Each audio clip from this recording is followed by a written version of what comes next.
आणि तिथलं 90% मतदान झालं.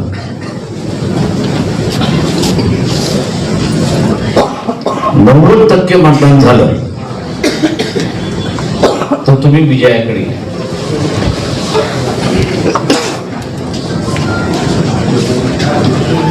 पक्षाकडे असणारं अधिकृत मतदान 900 आहे.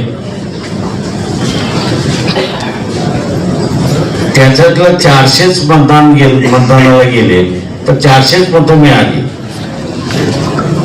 आणि हे 500 मतं गेली नाहीत म्हणून उमेदवार पडला, अशी असताना परिस्थिती.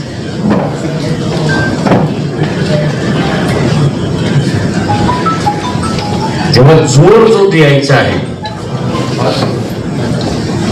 तो एका बाजूला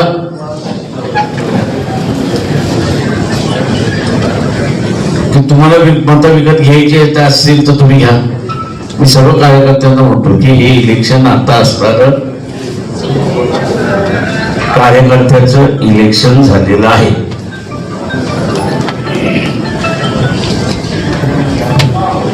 आम्ही कार्यकर्त्याचं इलेक्शन याच्यासाठी म्हणतो की आपल्याकडे असणारं टाटा नाही, बिर्ला नाही, कोणीच नाही.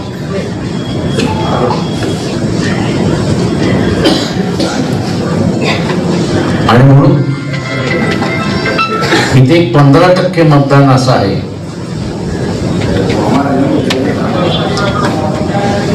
की जे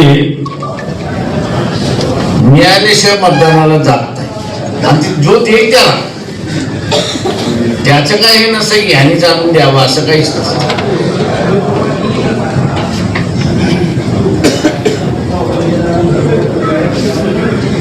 मी आता सगळं रावेरचं असणारं एक उदाहरण देतो.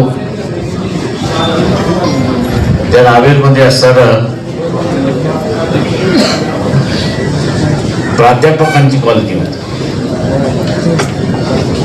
आणि त्यांचे काही प्रश्न सोडवले होते. त्याच्यामध्ये उमेदवारांनी मला फोन केला, सर त्या प्राध्यापकांना सांगा ना मला मतदान द्यायला.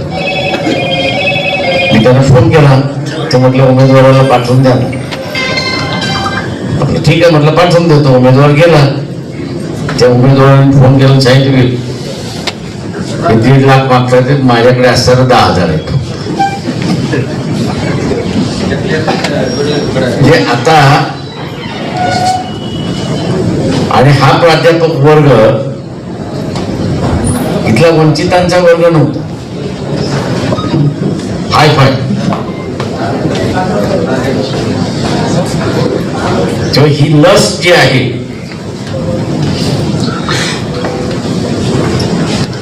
पूर्वी आपण म्हणत होतो की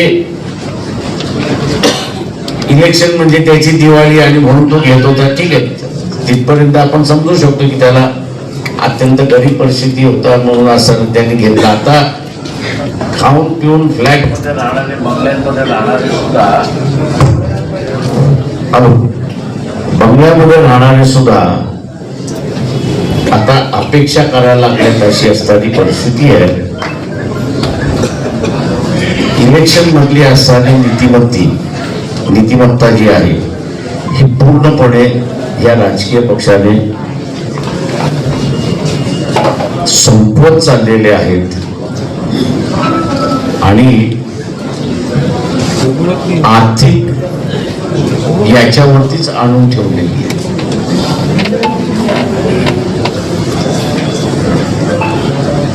हे करण्याच्या पाठीमागचं सुद्धा कारण आहे.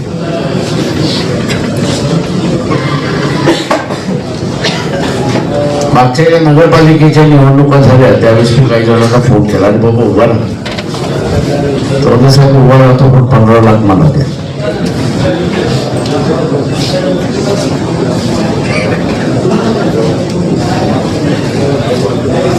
मी म्हटलं 15 लाख आपण 1.5-2 लाखामध्ये लढतो ते नेहमी इलेक्शन.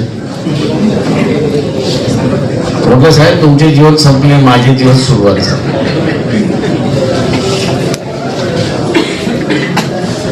आणि म्हणून मी तिकीट मागितलेलं नाही. पक्षाचा क्रियाशील कार्यकर्ता आहे, पदाधिकारी आहे, काम करत नाही, पण इलेक्शन मी डोक्यातून काढलं.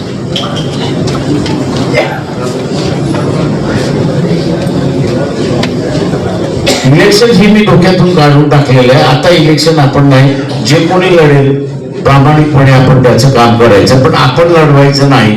याचं कारण की या इलेक्शनच्या दरम्यान जो काही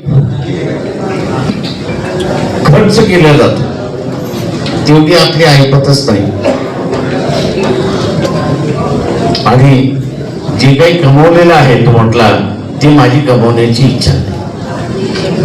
तेव्हा 7 नंबरमधल्या वार्डामधल्या उमेदवारांना माझं आव्हान आहे,